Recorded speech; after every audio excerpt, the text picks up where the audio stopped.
So ayan nga po mga kababayan, nagpapasalamat tayo na nakababa tayo ng matiwasay at nandito na tayo ngayon. Hindi na rin tayo nangangamba dahil nakatawid na tayo sa ilog mga kababayan. So oras na para magpahinga at mag-coffee tayo mga kababayan kasi nilalamig na kami, ang layo na nilakbay namin. Tapos basa kami mga kababayan, hindi na rin ako naghubad. Kasi nga po mga kababayan ay hindi nakakayanin. Kahit anong iwas sa tubig po mga kabayan, talagang mabasa ka. Total, pauwi na kami mga kabayan, ay okay na kahit mabasa kami lahat, no problem. So, ayan, mag-coffee dahil wala tayong kaldero, may dala-dala tayong tubig, wala tayong kaldero mga kabayan. So, tamang-tama, nandito tayo sa ilalim ng puno na kamachilis po mga kabayan. O di ba masarap ang bunga ng kamachilis? Akala mo mani? O ngayon, mag-coffee tayo. Sige. Alam niyo po, yung aming kahoy, binitbit pa talaga ito ni Kuya Marwin mula doon sa kubo nila papunta dito sa ibaba, no? Para tiyak na merong kahoy na hindi na kami mamroblema. So bago uulan, kailangan ay mag-coffee kami para matanggal yung lamig. Baka maabutan kami ng ulan, mga kababayan, no? Mahirap na. So ngayon, siyempre magpasalamat tayo sa ating tour guide na si Kuya Josh, and then sa mga gwapo na anak ni Tatay Ronnie, si Kuya Binben and Kuya Marwin po mga kabayan, no? At masaya tayo na nasundo natin sila doon at masaya tayo sa pag-uwi na kasama natin sila mga kabayan. Kasi meron kaming gagawin po mga kabayan, preparation para sa Thanksgiving o salo-salo o kainan doon sa bahay kubo ni Tatay Ronnie, kung saan magtipon-tipon lahat ng kanilang pamilya, magkakapatid at mga anak nila, mga apo kasama para makita ni Tatay Ronnie and Nanay Terry. So abangan nyo po mga kabayan.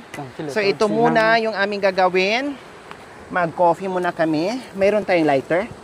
Ay sabagay, hindi tayo nawawala ng lighter kasi nag-UC tayo mga kabayan. Ang ganda ng tattoo mo Anong, parang totoo. Pilito po yan. Sibal. Ang ganda ng tattoo mo. Saan mo pinagawa yan? Nagtatrabaho ko sa Magalang. O tapos, pinatato mo. Kompas. Ang ganda parang totoo Akala mo ay ibig ko sabihin, para siyang para siyang, ang ganda ng pagkagawa. Ang ganda ng pagkagawa. Anong totoo. ibig sabihin ng Para sa totoo. Sibal. Dapat nilagay mo dyan, Lori. Lori my love. Lori, ang ganda kasi pagka niya pulido kumbaga, yung bilog niya, hindi tabi-tabingi, hindi tai-tai yung paggagawa, maganda yung pagka ukit, mga kababayan. Okay lang kasi iba naman si Kuya Bento, sa bundok niya. Naman, sa kabilang bundok naman yun. Natin ko kanya si Marwin, kinuha niya.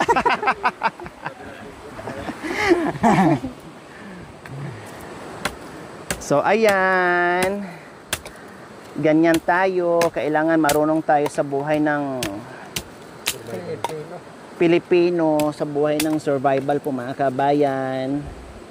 No, kahit saan tayo magpunta, hindi tayo mahirapan at kaya nating lumaban, di ba? Walang mahirap sa taong nagsisikap at sa taong matyaga, no, mayroon kang mailalaga. Okay, so kape lang naman ilalaga natin mga kabayan. Wala naman tayong maraming ilaga dito. Alam nga naman, bato ang ilaga natin.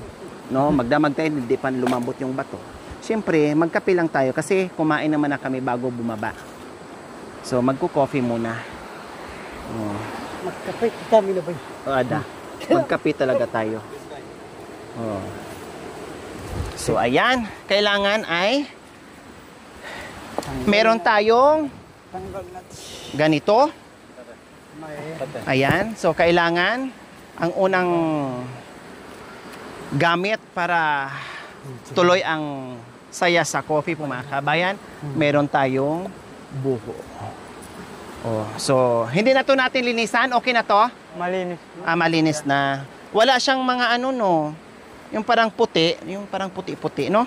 Malinis siya mga kabayan. No? And then, ilagay natin yung tubig dito. Ayan, galing din to sa sibol mga kabayan yung tubig natin. Nabasa. Parang tuyo. Aday, nabasa na yung sigarilyo. Nangamoy tuyo. Ay, Kaya ako, Kuya Marvin. sigurado. Bawasan o sakto? Ay, ito. Oops. Ito mayroong tiling. Mag-ilaw tayo ng biyak. Oo. Marami dyan. Pero di natin makikita. Yun na lang, Kuya Marvin. Oh. Huwag na po naman ang Hindi ito. Oh. Ayan o. Litsunin natin. So ayan, magpakanabhoy kami ng kapay. Yan ang gagawin natin. Grabing pawis ko mga kabayan. Malamig yung dinadaanan namin malang araw. Pero yung pawis ko super duper. Tara na, maligo na tayo. Habang halika na. Magpalyo tayo.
Nakarating din ako dito. Ang hirap pa rin lumangoy. Kasi tinutulak ka din, oh.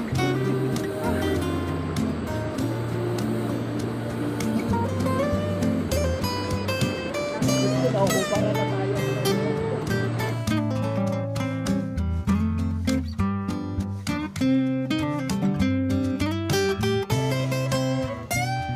Mga kabayan, ang lakas na ang agos. Ang lalim. Grabe lalim ka, no? malalim. No? Pero habit yung bago na. Ha? Habit yung mga bago.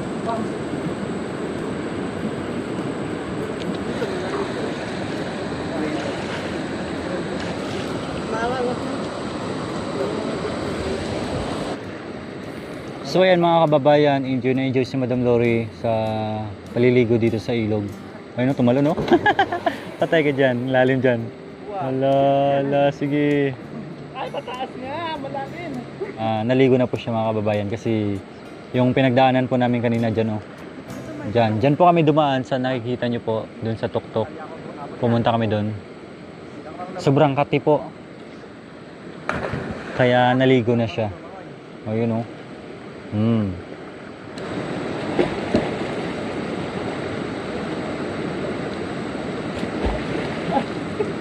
Malala dyan, eh? Oo.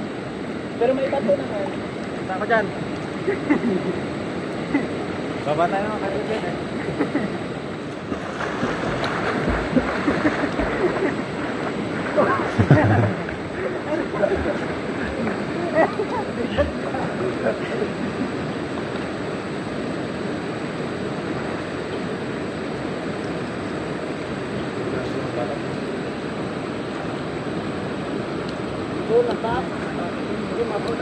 May bato dyan, no? Ano bato dyan?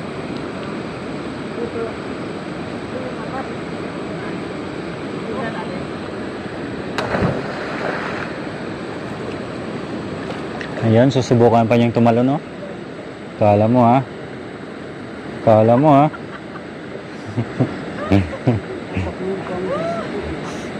Baka bato yung babagsakan mo. Sige ka, ha? Narating na rin yung isa sa wakas, oh. Oo, ayos, ah.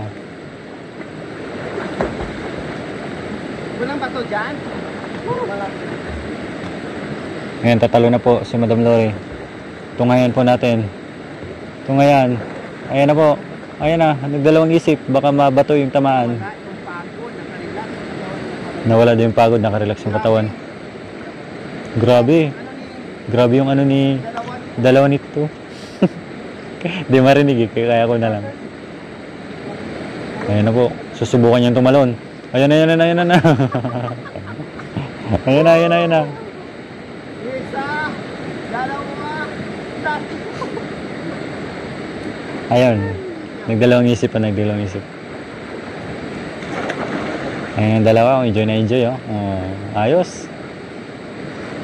At tapos, yan, yan, yan. Uy, bumaba, bumaba. Tumalon, tumalon. Boom!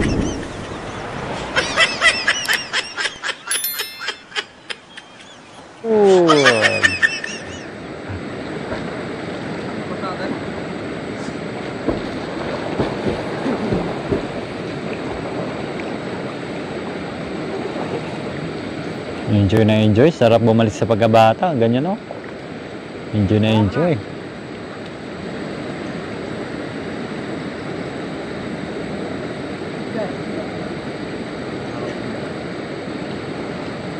Ayan na po yung mga anak ni Tatay Ronnie.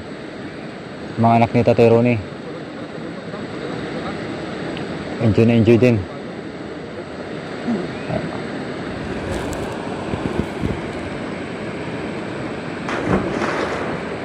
Ayan, napasukan na po yung tenga. Uy, si ano, si Marvin, oh, makit pa sa taas, oh.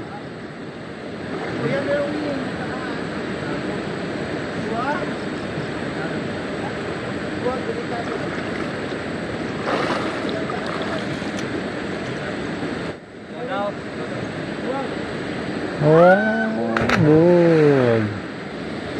Oh, yung isa, oh, di marunong lumangoy.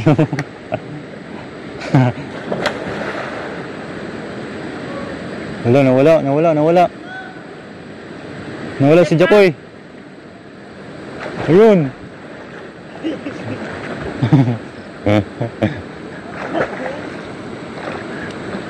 Ayun, pangalawang talon. Ha? Tara. Kapay na tayo, ha? Ay, init na. Tara na. Ay, init na.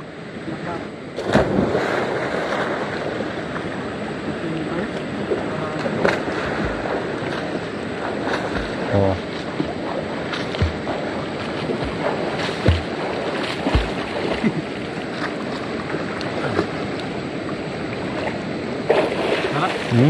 Isa pa nga. Wait lang.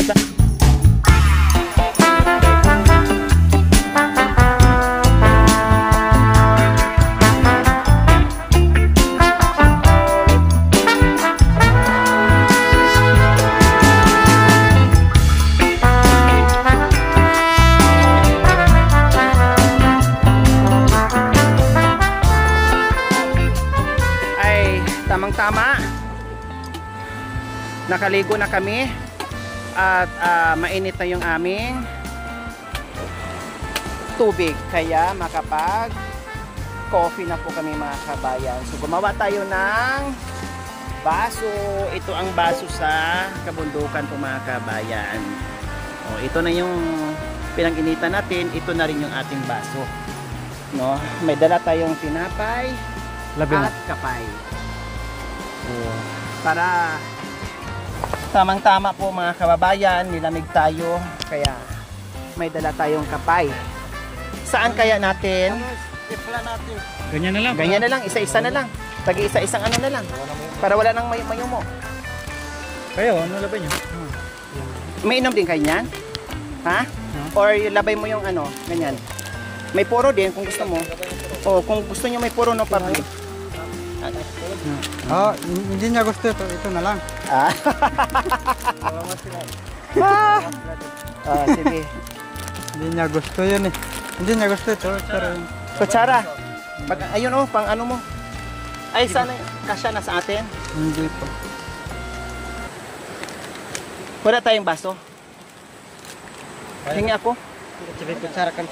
Ah. Gas-gas na. Baso na, okay na ito. Malinis naman ang loob ng boat.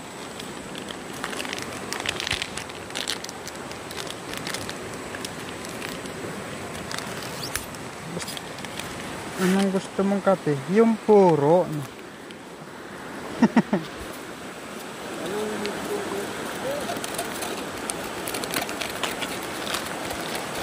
Ay, di naman tatlo. Di naman manamot. Di naman manamot. Kenapa dito juga?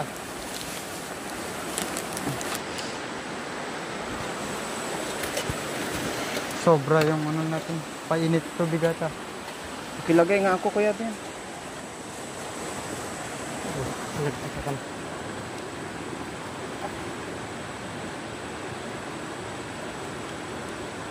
Ah! Sobra. Nasobra ng konti.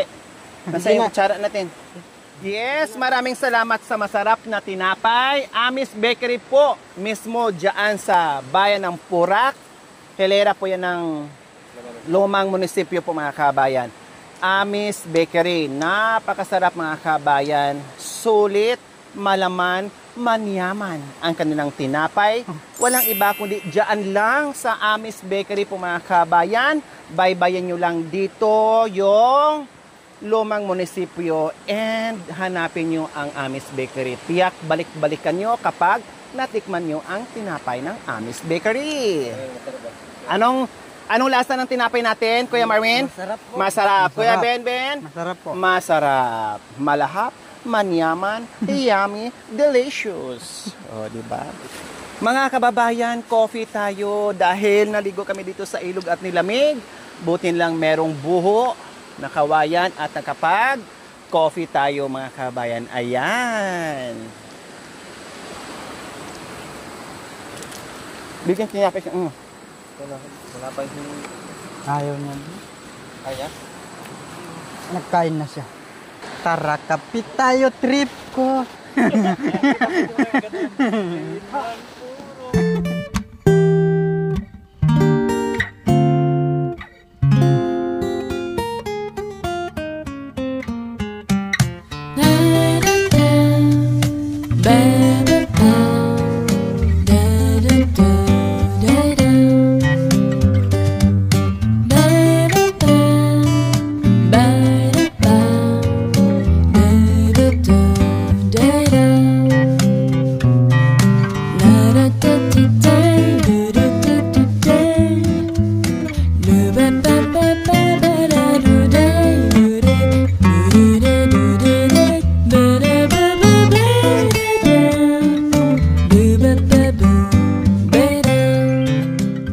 Thank you for watching. Don't forget to like, share, and subscribe.